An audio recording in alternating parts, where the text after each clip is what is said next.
Hey everybody! Today we've got a Rivian R1S. It's a dual large, and what we're going to try to do for the first time, never tried this before, is install a drive here for the gear guard and drive cam system in this Rivian R1S. See, it's so new. In fact, we just took delivery a few minutes ago that we still have the airbag warning sticker in there. So we'll try and figure this out together. What I've heard we need to do, so certainly secure the external drive, which we've got here. A lot of the recommendations in the forums are to get this Samsung T7 Shield in the 2 terabyte size, which is what we've acquired. And then plug it in here in the center console, although from what I had read online, this is a 2025 Gen 2 dual large.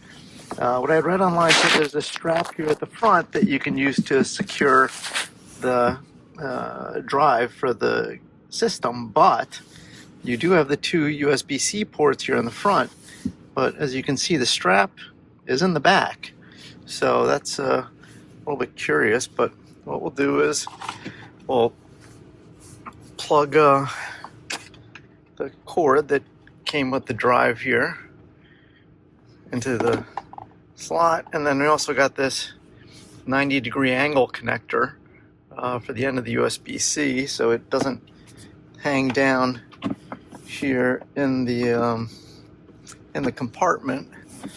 But what I will say is that because this slot is now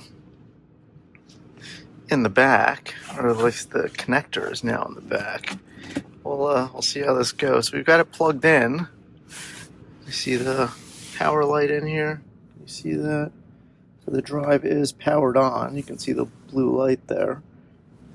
And why don't we see what's happening over here? Does it automatically format? How do we actually get this to happen? So it doesn't really look like anything's happening.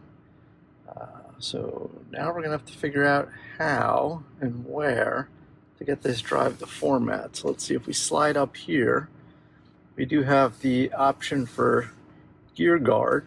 Let's try that. Okay, set up, use storage device greater than 128 gig but no more than 2 terabytes. And as we just saw, we do have the 2 terabyte option. So let's go ahead and click setup now. Okay, format the device, not surprising, there's nothing on it. It's a brand new drive. Format.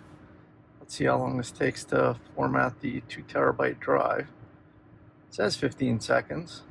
I don't know if you're counting there at home while watching the video, but it does claim to be formatting.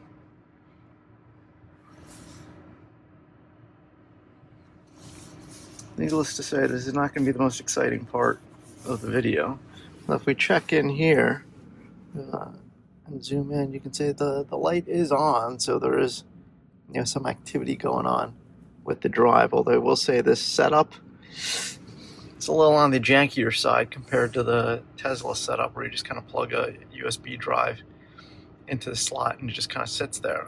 And that's it. So that was relatively quick. I don't know if it was exactly 15 seconds. I guess we could go look in the video after the fact and see what happens.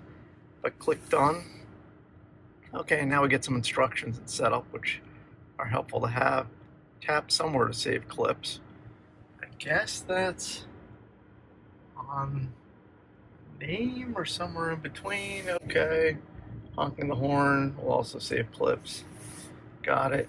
And there we go. So got the gear guard up here, which I guess includes the road cam, drive cam, motion cam, whatever it is. They keep changing the names on these things. So nothing on the roadside, nothing on incidents, motion cam. Interestingly, this requires to be turned on separately. Not sure why it wouldn't have been turned on at the same time. Oh, and that brings up even more options. Wow, that would have been super easy to miss. So road cam's on, entire drive's being recorded, and easy to save 2-minute clips.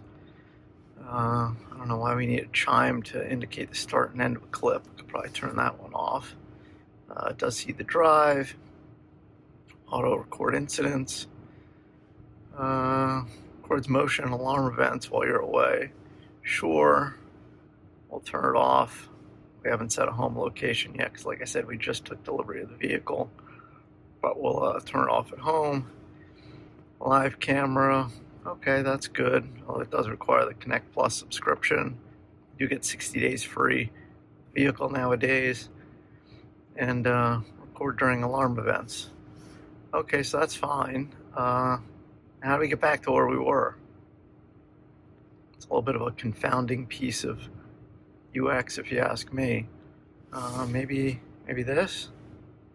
Nope. That? Okay. That takes us back. Well, I gotta say, that was a little bit of a weird gopher hole. Having to turn on the motion cam separately and then finding a whole other hidden menu where you could turn things on and off. You'd think the settings would be easier to find. I suspect that's what this is.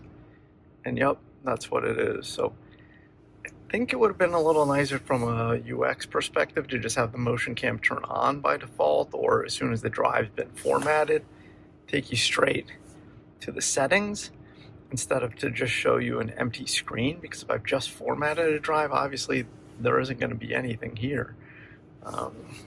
You can see we can, I guess, star things. There's some kind of demo loop. I'm not going to get into that. But it looks like we're set up. We haven't driven anywhere yet, so we haven't tested it, but our drive is somewhat secure. I suspect that's going to flop around in there, even with that strap.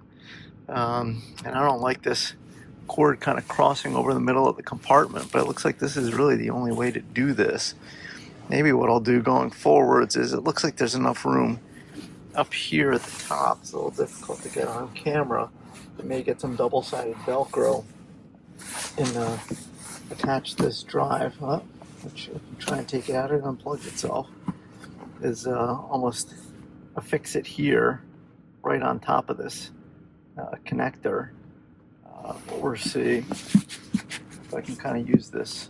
Well, it's not going to quite work with the 90-degree angle connector to plug it straight into the drive, because the angle's not quite right. Because this is also difficult to tell, but this is actually beveled here, so you get a flat surface here that's vertical, a bit of an angled surface. Feels like a 45-degree angle here where you see my fingers, and it drops down to not quite vertical. It's almost like a 70-degree angle going back down. So it doesn't make it easy to find a place to attach a drive. I suppose you could go with a USB-C thumb drive or something like that, but I'm not sure about the read-write cycles and the speed it would support, as well as the temperatures that you might expect to find in this compartment, because there's no ventilation here. So I'm not sure about long-term durability that way, but at least until my drive fell down, because it wasn't secured by the little strap here in the back.